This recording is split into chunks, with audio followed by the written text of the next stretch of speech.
उस नोट को उठाता है। ईमानदारी नहीं होती है तब भी उठाता है, ईमानदारी नहीं होती है तो उठाकर जेब में रख लेता है। ईमानदारी होती है तब उससे जो आगे राही गया है उस राही को पुकार कर कहता है कि भैया जरा तुम अपने जेब को देख लेना, कहीं तुम्हारे जेब से तो ये 2000 का नोट नीचे नहीं गिर गया है। ईमानदारी रहता है तो इस भाषा का प्रयोग करता है, और नहीं रहता है तो उठाकर जेब में रख लेता है। उठाता दोनों परिस्थिति में, ईमानदार भी उठाता है और जिसकी नैतिकता गिर गई है वह भी उठाता है। लेकिन क्यों उठाता है? इसलिए कि उस नोट की परख उसके पास है, नोट की पहचान है। इस नोट में इस नोट का कीमत 2000 है, इसका मूल्य 2000 है, इसलिए उसको उठा लेता है। लेकिन उसी सड़क के किनारे एक हीरा पड़ा हुआ है और उसी सड़क पर हजारों आदमी जा रहा है, आ रहा है। हीरा सड़क पर चलते हुए राही जानवर का पैर का ठोकर खाकर दाया बाया होता रहता है, कोई नहीं उठाता है। कोई जाहुरी आता है जिसके पास हीरे की परख होती है, उस हीरे को उठा लेता है। 2000 के नोट को उठाने में कोई परेशानी नहीं है, इसलिए कि हम उसके मूल्य को समझते हैं। लेकिन उस 2000 के करोड़ों नोट निहित जिस हीरे में है, जिस पदार्थ में है, उसकी परख नहीं है। जिस हीरे से हमारा संपूर्ण जीवन सुखमय हो सकता है, जीवन की सारी व्यवस्था हो सकती है, उस हीरे की परख नहीं होने के कारण वह हीरा दाया बाया ठोकर खाता रहता है। उसी तरह मनुष्य, आज देखिए कि जहां जहां आंख को देखने का जो दृश्य है, आंख को जो देखने में सुंदर लगता है और कान का विषय शब्द है, उस शब्द में जहां आनंद आता है वहां आप देखेंगे कि भीड़ अधिक होती है। अभी पता चल जाए कि रानी पतरा में जो फील्ड है, यहां तो नहीं होगी वैसी घटना, हाई स्कूल बासी स्कूल का जो फील्ड है, उस फील्ड पर सपना चौधरी का आगमन हो रहा है। उसके लिए पोस्टर नहीं छपे, बैनर नहीं लगे। अब पोस्टर बैनर की आवश्यकता भी नहीं है, अब तो फेसबुक आ गया है। 1 मिनट में यहाँ जो दुर्घटना हो रही है या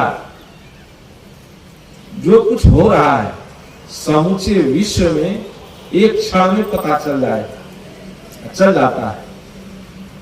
ये पता चल जाए कि रोड जाम मिलेगा कि यात्री का रोड जाम हो जाएगा कि नहीं। क्यों? इसलिए कि उसके मूल्य को समझता है। आंख को देखने में सुंदर लगता है, जहां थिएटर आ जाए, सिनेमा आ जाए, जो चीज आंख को देखने में सुंदर लगता है वहां लोगों का आकर्षण स्वतः हो जाता है। लेकिन जो आंख को देखे, कहा है किसी विचारक ने कि जो जीभ को बहुत अच्छी चीज लगती है, स्वास्थ्य विज्ञान की परिभाषा है कि जीभ को जो अच्छा लगता है वो स्वास्थ्य के लिए अच्छा नहीं। जीभ को जितना बढ़िया लगेगा स्वास्थ्य उतना ही बिगड़ता चला जाएगा। आज से देख लीजिए कि आज से 200 वर्ष पहले, अभी जो हम लोग भोजन लेते हैं ऐसा स्वाद नहीं था भोजन में। 200 वर्ष पहले, अब 200 वर्ष नहीं 50-75 वर्ष पहले जाइए, कि दूध में सत्तू डालकर खा लेता था, मिर्च मसाला नहीं। हमारे इस क्षेत्र में इस आश्रम के ही सेवक हैं, यहां नहीं है, उनके जीवन का उदाहरण दे रहा हूं। उनके जीवन का मुख्य आहार सत्तू रहा। सत्तू पर ही उनका जीवन बीत गया। अभी 67-68 वर्ष उम्र है उनका। तो सत्तू में तो पहले लोग सत्तू खा करके, कंदमूल फल खा करके जीते थे। किंतु जब सत्तू कंदमूल फल खा करके प्राकृतिक आहार लेते थे, प्राकृतिक आहार जिस समय हमारा था, उस समय का आदमी 100 वर्ष से ऊपर जीता था। और जिस समय प्राकृतिक आहार ले रहा था, उस समय जो अभी रोग आया है, शुगर, ब्लड प्रेशर, कैंसर, कभी कभी कहीं कहीं सुनाई पड़ता था, सुनते नहीं। तो जिस समय प्राकृतिक आहार था, आंख को देखने में अच्छा नहीं लगने वाला, जीभ को अच्छा नहीं लगने वाला, उस समय लोग सबसे ज्यादा स्वस्थ था। लेकिन आज जीभ को जितनी अच्छी चीज लगे, बढ़िया से बढ़िया चीज हो और जीभ को अच्छी लगे, हम सब लोग खाते हैं। ऐसा हो गया है, जीभ मेरा इतना बहक गया है और संस्कृति इतनी बदल गई है कि गांव में तो नहीं, शहर में अब घर में भोजन नहीं बनता। पूर्णिया की बात नहीं कर रहा, पूर्णिया में भी हो गया है, लेकिन महानगर चले जाइए तो वहां घर में भोजन नहीं बनता है, पत्नी भोजन नहीं बनाती है। पति पत्नी मिलकर के ऑफिस जाता है, ऑफिस से आता है तो पहले होटल खाता था जाके, अब सबके हाथ में है। ऑनलाइन करता है। उस दिन हम दिनम स्वरूप जी कहे कि ये देखिए, ये ऑनलाइन से भोजन पहुंचा रहे हैं। जा रहे थे, इधर खड़े थे कि ऑनलाइन भोजन पहुंचाता है, इनको इतनी आमदनी है। ऑनलाइन करता है, टिफिन घर में आ गया। ऑनलाइन का भोजन खा रहे हैं। जिस समय हम प्राकृतिक आहार ले रहे थे, उस समय हमारा जीवन कैसा था, तुलना करिए। और आज हमारा जीवन कैसा है। तो जीव को मुख्य विषय है कि जीव को जो चीज अच्छी लगती है, ऋषि ने कहा, भागवत ने कहा कि वह शरीर के लिए बढ़िया नहीं होता है, पेट के लिए बढ़िया नहीं। खा के देखिए, अनुभव करके देखें कि कभी कभी मिर्चाई अधिक, सूखी मिर्च खा लीजिए, सूखी मिर्च खाइए, अब 2 घंटे के बाद पेट में दर्द शुरू हो जाएगा और इतना खराब होगा। जब पैखाना करने जाएंगे, शौचालय जाएंगे, तो उस समय कितनी तकलीफ होती है, वो खा करके अनुभव कर लीजिए। जो खाए हैं उसको अनुभव होगा। तो जीभ को जो चीज अच्छी लगती है, वो स्वास्थ्य के लिए हितकर नहीं है। आंख को जो चीज अच्छी लगती है,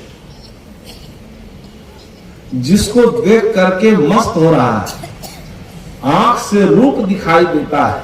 हम जितना रूप देखेंगे, रूप तो वैसा रहेगा संसार, लेकिन हमारा रूप वैसा रहेगा क्या?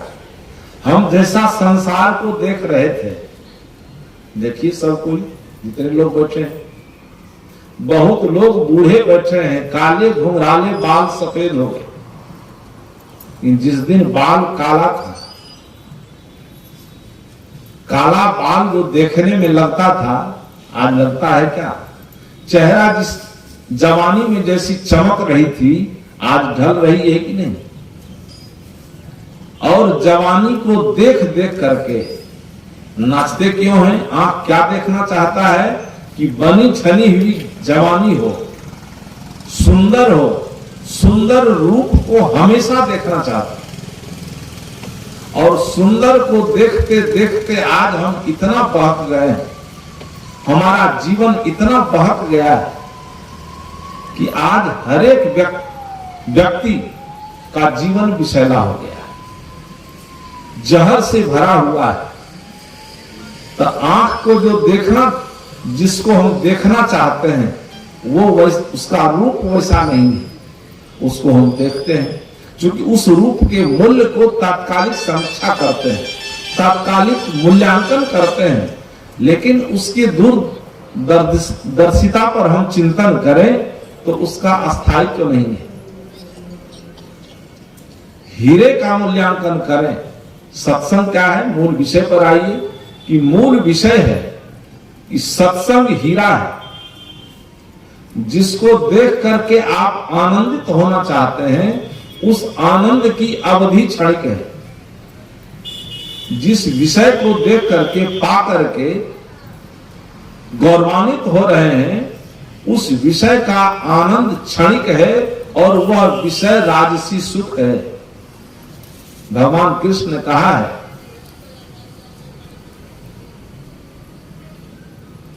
कि जो देखने में सुंदर लगता है, विषय संजोगा तदद अग्रे अमृतोपम परिणामे विस्मीव तत् सुखम राजसम स्मृतम। कहा जो विषय भोग है, वो विषय भोग का जो संबंध काल है, भगवान कृष्ण कहते हैं वो लगता बहुत मनोरम है। विषय इंद्रिय संजोगा तदद अग्रे अमृतोपम। विषय इंद्रियों का जो संबंध काल का के जो पूर्व काल है, संबंध काल है, वो अमृत के तरह लगता है। इन परिणामे, जैसे विषय का संबंध विच्छेद होता है, परिणामे कहा विषमीव, कहा परिणाम जहर के तरह होता है। उसी तरह जिस संसार को देख करके हम आकर्षित हो रहे हैं, वहां हम दौड़ रहे हैं, वो आकर्षण सब दिन रहने वाला नहीं है और उसका मूल्य बहुत छोटा है। जहां सत्संग में बैठे हैं, अभी सुने कि हम सत्संग में आवे और सत्संग की बातों को सुन करके घर जाएं और सत्संग को हम जीवन में धारण कर लें। धारण क्या करें? हम कहें कि आपका जीवन क्रोधी है, भाई भाई के बीच विरोध है, और सत्संग सुन करके घर गए, भाई भाई के बीच जो विरोध है वो समाप्त हो जाए। मैं था कुछ गुरुदेव जी के साथ, डुमरिया से कुछ लोग यहाँ आए हैं। एक गांव है धमधा के बगल में, अमारी कुकरण। अमारी कुकरण में दो भाई, उस समय बहुत मैं छोटा था, खुद गुरुदेव जी के साथ था। लगभग ये घटना 86-87 की है। गंगा बाबू बरकोना के खुद गुरुदेव जी के शिष्य थे और उन्हीं का साला था मुखिया, एक प्रोफेसर, नाम भूल गया हूं दोनों का। एक भाई मुखिया, एक भाई प्रोफेसर। प्रोफेसर मुखिया जी पूज्य गुरुदेव जी को आमंत्रित, बरकोना में कार्यक्रम था और वहां सुना। उन्होंने कहा अपने बहनोई सिकंदर बाबू से कि जीजा जी, गुरुदेव जी को हम अपने यहां ले जाएंगे, कैसे होगा? वो शिष्य थे। कहा कि हो जाएगा। कहा समय दे दीजिए। समय दे दिया। एक दिवसीय कार्यक्रम रखा और वहां गए। प्रोफेसर और मुखिया दोनों भाई में इतना विरोध कि मकान जो बना हुआ था उसमें 2 पार्ट हो गया था। 5 इंच का दीवार तो नहीं दिया था, उस मकान में टाट, संठी का टाट बना करके लगा दिया था। इतना गहरा विरोध। और पूज्य गुरुदेव जी का आगमन हुआ, हम लोग साथ में थे। उस समय डंगरा के महंत श्री महावीर साहब जी बच रहे थे। वहां पहुंचे, कार्यक्रम शुरू हुआ और जब कार्यक्रम शुरू हुआ तो न प्रोफेसर आ रहा है मुखिया के यहाँ, और न मुखिया के यहां से उसको कोई समाचार मिला कि सत्संग है, आना है। जो भाई में इतनी दूरी, पूज्य गुरुदेव जी का जब प्रवचन आरंभ हुआ, महाराज श्री राम के का प्रसंग ला करके जब बीच में रख दिए, भरत और राम का दोनों के बीच का जो प्रसंग रखे, बोलते बोलते प्रोफेसर का आंख आंसू से भर गया। पूज्य गुरुदेव जी बोल रहे हैं, मैं भीतर में भोजन बना रहा था गुरुदेव जी के लिए। हाँ, नाम आया, एक का नाम था महेंद्र बाबू मुखिया। महेंद्र बाबू अलग रो रहे हैं, प्रोफेसर साहब अलग रो रहे हैं, अब पूज्य गुरुदेव जी बोल रहे हैं। और जब ये चौपाई कह दिए पूज्य गुरुदेव जी कि महाराज श्री राम अयोध्या का त्याग करके भरत के लिए, बहुत लंबा प्रसंग है तो आप कहेंगे नहीं, सूर्य का ताप बढ़ गया है, ताप लग रहा है। दोनों का प्रसंग कहते कहते भरत जी का आगमन हुआ अयोध्या। महाराज श्री राम अयोध्या से बाहर चले गए, ननिहाल से भरत जी का आगमन हुआ। क्या हुआ उधर हम छू नहीं रहे हैं। आगमन हुआ, दौड़ के गया कौशल्या के पास, चूंकि पहले मां कौशल्या को ही नमन करने गया। कौशल्या आशीर्वाद दिया, उसके साथ कोई रुष्टा का व्यवहार नहीं की।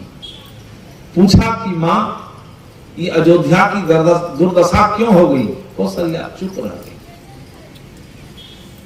सुमित्रा भी चुप रह गई। दौड़ के गया, कहा अपनी मां है, वो तो अपनी मां ने कहा कि मां तो बताएगी। मां के पास गया, दौड़ करके नमन किया और कहा कि मां, ये अयोध्या की ये दशा क्यों हो गई? अयोध्या में उदासीनता का बादल क्यों छाया हुआ है? कहा बेटा सब कुछ ठीक है। कहा क्या ठीक है? अब बेठीक क्या है? कहा ठीक यही है कि तुम्हारे जीवन का जो कांटा था, तुम्हारे मार्ग का जो कांटा था, उसको मैंने अयोध्या से निकाल कर बाहर कर दिया। और ये गद्दी तुम्हारी है, ये राज्य तुम्हारा है। दुख एक ही है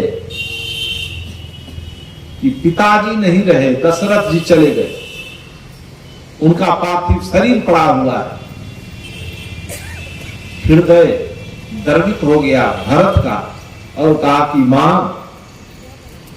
जिसको तुम ठीक कहती हो वो हमारे जीवन के लिए ठीक नहीं है, और जिसको तुम बेठीक कहते हो वो बेठीक हमारे लिए नहीं, हमारे भैया राम के लिए है। कहा हमारा पिता तो जिंदा था, जो भैया राम हमारे लिए पानी था। मछली जिंदा रहती है कहां? पानी में। मछली पानी में, पानी के बिना मछली नहीं रह सकती है। मछली पानी में तैरती है, पानी में आनंद लेती है। भैया राम पानी था, उसमें हम आनंद ले रहे थे। तुम तो वही काम किए हो जो काम कभी कभी करता है, मटियावासी को देखता हूं, पंपिंग सेट लगा देता है। अब पानी पहले तो उपजता था, पंपिंग सेट लगा करके पानी को बाहर कर देता है, ये एक मछली को पकड़ लेता है कि पानी के बिना जी नहीं सकता। का तुम वही काम किए हो जो मटिया वाला करता है, मटियावासी करता है। एक एक पानी को निकाल करके मछली को जिंदा देखना चाहती हो। भैया राम था पानी और भरत था मछली। पानी को उलीच कर मछली जिंदा नहीं रह सकती। ये बताओ कि भैया राम किधर गए? कहा जंगल चले गए हैं। दौड़ करके निकला, राज दरबार में वशिष्ठ जी बैठे हैं, सारे लोग मंत्रीगण बैठे हैं, अब भरत जी नंगे पांव जा रहे हैं।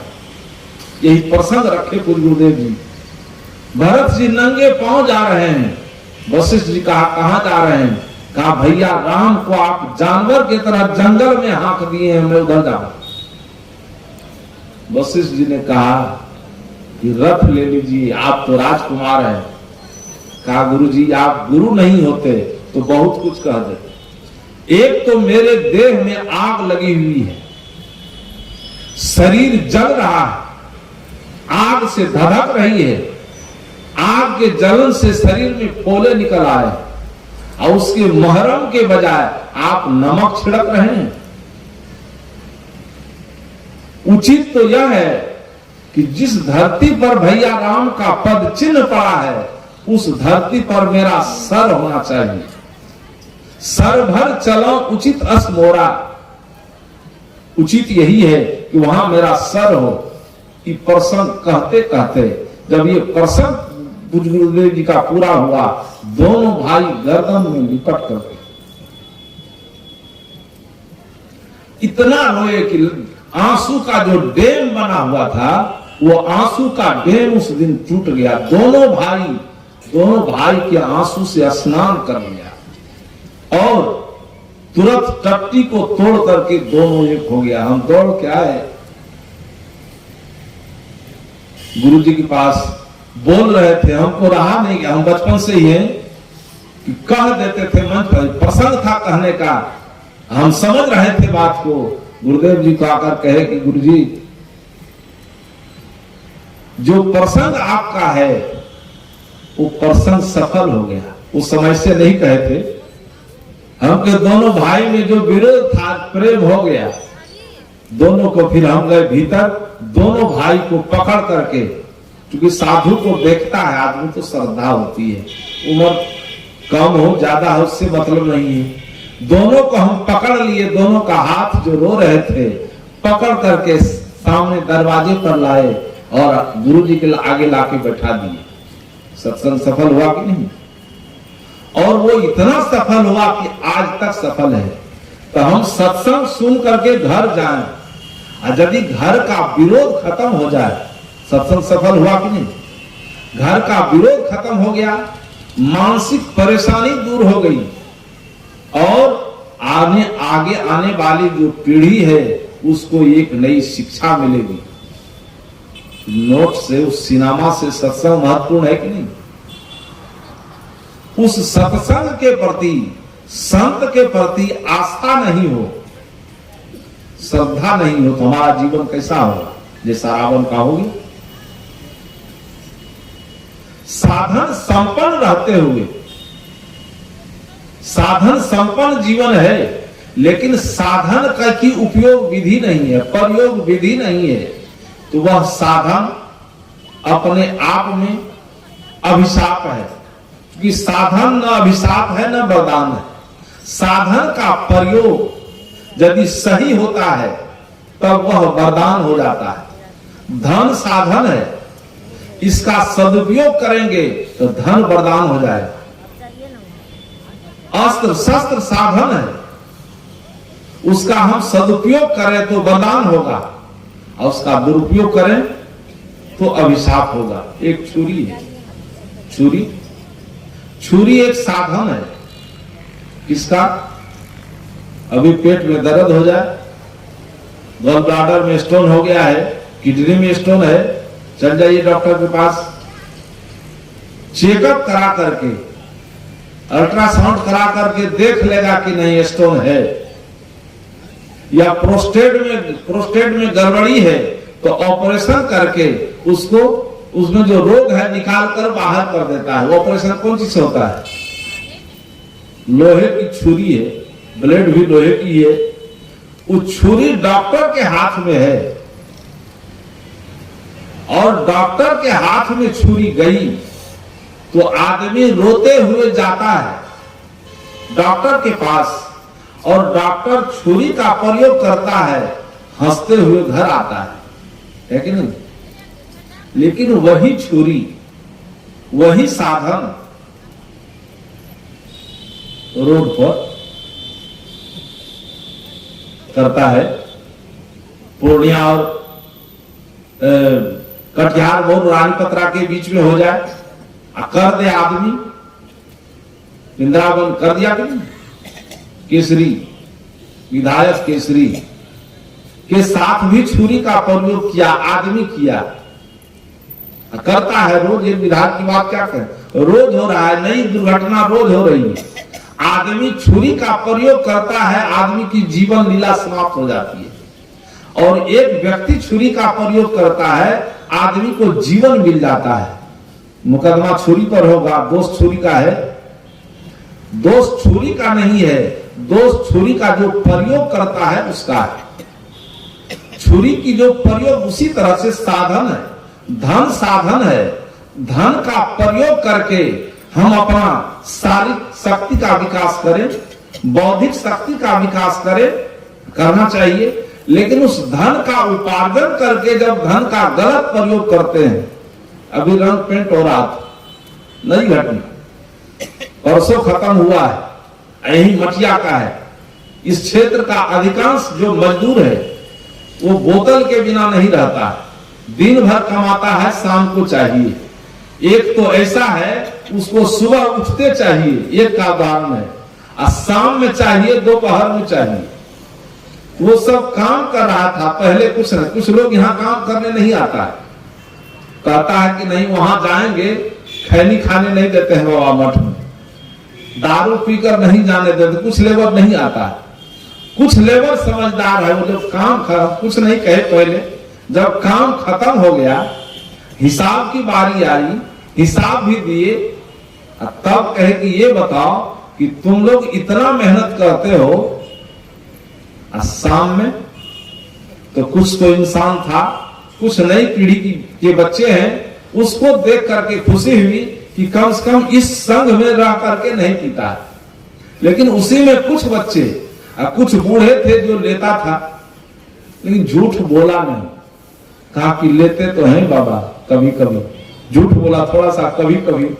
हमके काम करने आए हो, सब जगह काम करता था, लेकिन आज भी काम करने आए हो और घर में काम करते हो, क्योंकि हम सबसे बात करते हैं।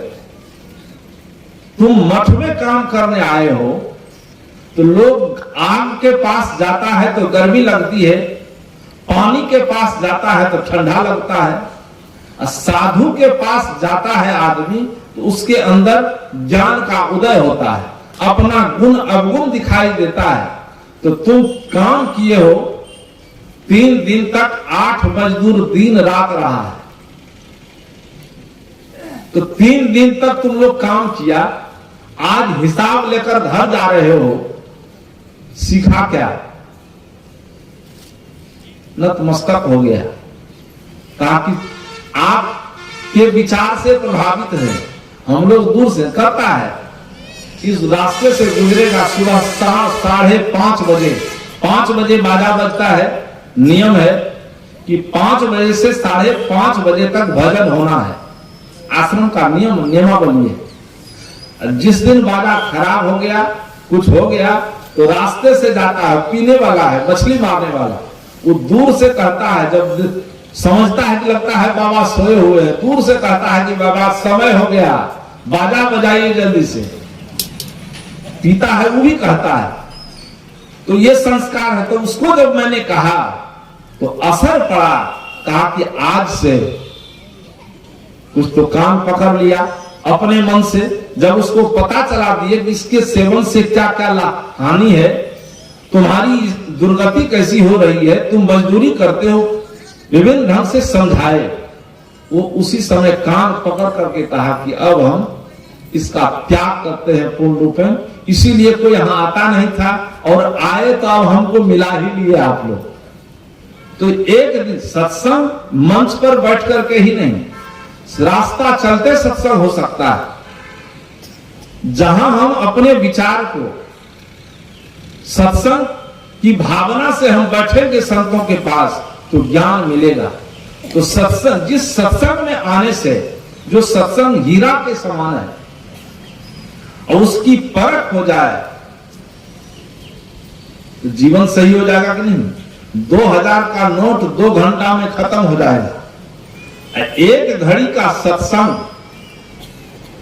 क्या हो गया? जन्म का विरोध खत्म हो गया, दोनों भाई का वर्तमान। और ऐसी ऐसी बहुत सी घटनाएं हैं पूज्य गुरुदेव जी की, जिसको संस्मरण में लिखा जा सकता है। जो हत्यारा था, हत्या करने वाला, 24 मर्डर किया, और पूज्य गुरुदेव जी के विचारों को सुन करके आया, भीड़ देख करके भागलपुर में भीड़ को देखा। और 2 दिन नहीं पहुंचे थे, पूज्य गुरुदेव जी ट्रेन से उतरे, मैं साथ में था, अटैची हम लिए हुए थे, झोला हमारे साथ, सीधे पहुंच गए। कहे कि नहीं सीधे मंच पर जाएंगे, 2 दिन से लोग नहीं प्रतीक्षा कर रहा था। और उसी भीड़ में एक लड़का था परमानंद सिंह। परमानंद सिंह 24 मर्डर किया, हाई स्कूल के टीचर थे, वो उस आयोजन के आयोजक थे। जब वहां पहुंचे, प्रवचन सुना, और सुनने के बाद तब आसन पर गए, वो जो लड़का था वो इधर उधर देखने लगा, चिंतन किया कि एक जीवन हमारा है कि हमको देखता है तो लोग भयभीत हो जाता है, दरवाजा छोड़कर घर में चला जाता है, कोई अपना जान माल का क्षति करता है, खेत खलिहान पर चौकस हो जाता है, पॉकेट पर चौकस हो जाता है, जान बचाना चाहता है। एक आदमी मैं हूं कि हमसे लोग भयभीत है। एक आदमी यह भी है, देखने में लगता है पूज्य गुरुदेव जी के प्रति, ताकि यह भी आदमी है जिसकी प्रतीक्षा 10,000 आदमी 2 दिनों से कर रहा है। चारों तरफ चर्चा हो रही है कि गुरुजी आएंगे, गुरुजी आएंगे, नहीं आए हैं। कुछ लोग रो रहा है, एक जीवन हमारा है कि हमको देख करके लोग भयभीत होता है, एक को आने की प्रतीक्षा कर रहा है, इसके जीवन की विशेषता क्या है। और देख लिया, जब प्रवचन खत्म हुआ, गुरुजी आसन पर गए, वहीं पर घूम रहा है, भीड़ थी। जब भीड़ छट गई, धीरे से मौका पाकर के पहुंच गया, परमानंद सिंह सामने बैठ गया। जब देखा, भूपेंद्र यादव नाम है, हाई स्कूल के शिक्षक थे, वो जब देखा उसको, अब वो इशारे से बात करता है। गुरुजी उसको चौकस देख कर कहे, कहो भूपेंद्र जी क्या बात है, बहुत चौकस हो। तब धीरे से कहता है, साहब जी कैसे आ गया? कहा कौन है ये? कहा कि हमारे बहनोई को 10 बजे दिन में भागलपुर स्टेशन पर बस से खींच करके गोली मार दिया है, ये आपके पास कैसे आ गया? गुरुदेव जी कहा कि भूपेंद्र घबराओ नहीं, ये आज तक सबको लूटा है, लेकिन आज समझ लो कि यह लुटाने आया है, आज लूटेगा नहीं। हमको क्या लूटेगा? एचएचई में क्या है, तुम्हें लोग 2-4 पैसा देते हो, बंदगी में 2-4 हजार होगा, लंगोटी है, कपड़ा है, मच्छरदानी है, जहां जाते हैं अपना संसाधन है, लूटेगा तो यही लूटेगा हमारे पास। लेकिन आज यकीन करो कि ये लुटाएगा। तब पूछते हैं गुरुजी परमानंद सिंह से, क्या नाम है? नाम बताया। कहा कहाँ आए हो? ऐठ करके कहा, गुरुजी हम अपना साथी सब सोमिया ओकरे से मिले जुले ले लियो है, और दोनों हाथ ऊपर कर दिया, ये देखिए रिवाल्वर है हमारे पास, ओकरे से मिले ले लियो है। लेकिन तोरा देखे ले जेते लोग, अपना भाषा में कहा, तोरा देखे ले जेते लोग प्रतीक्षा कर रहा हूं, तू यहाँ देखे ले लिए हमें कि ये तू आदमी छोड़ के हमें छी, तोर प्रतीक्षा करे छे, हमरा देख के भयभीत है। तो कहते तुम क्या चाहते हो? कहा हमको आज दीक्षा दे दीजिए। गुरुजी ने कहा कि अभी जाओ, भीड़ है, शाम में आना। चला गया, शाम में आया, फिर भीड़ थी, लेकिन गुरुदेव जी परीक्षा कर रहे थे उसकी। फिर शाम में आया, कहे कि अभी जाओ, सुबह में आना। असमंजस करके चला गया। सुबह में नहा धोकर के आया, दोनों रिवाल्वर ला करके पटक दिया पैर के पास, अब पैर पकड़ करके रोने लगा। कहा गुरुजी, ये परमानंद सिंह किसी के दरवाजे पर नहीं जाता था, केवल समाचार मिलता था कि इतना लाख पहुंचा दो, आ जाता था। समाचार मिल जाए तो वो आदमी सहित पहुंचता था। लेकिन आज उस परमानंद की गर्मी कहां चली गई? आप दीक्षा में क्या देंगे? ये रिवाल्वर हमारे पास है, क्योंकि जिसके दरवाजे पर हम जाते थे तो हमारे हाथ में उसका सर आता था और कुछ नहीं आता था, सर आता था। लेकिन कल से ही हम देख रहे हैं कि वो परमानंद सिंह की गर्मी कहां चली गई।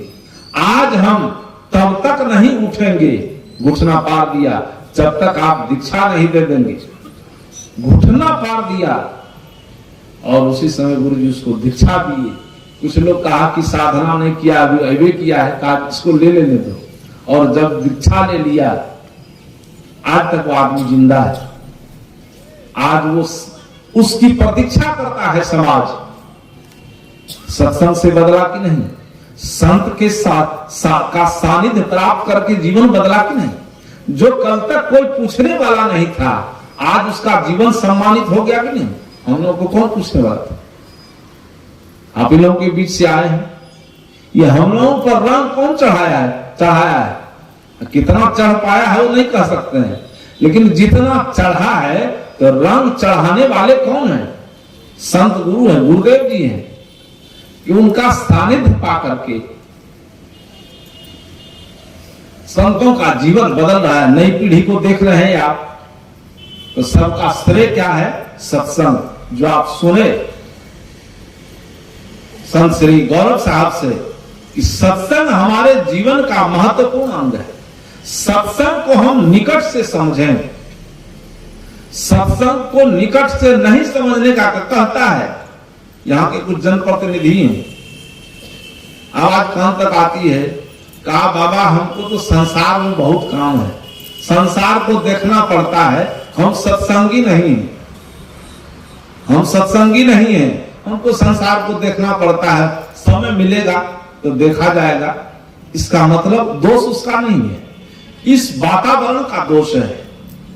ये पर्यावरण इतना प्रदूषित हो गया, पर्यावरण प्रदूषण है, और उसके साथ साथ मानसिक प्रदूषण इतना भर गया है, मानसिक शक्ति इतनी प्रदूषित हो गई है कि लोग इसके प्रति चिंतन नहीं करना चाहता, सो इसकी उपेक्षा करता है, इसकी आवश्यकता नहीं है। जरा समझिए, इसकी उपेक्षा कीजिए।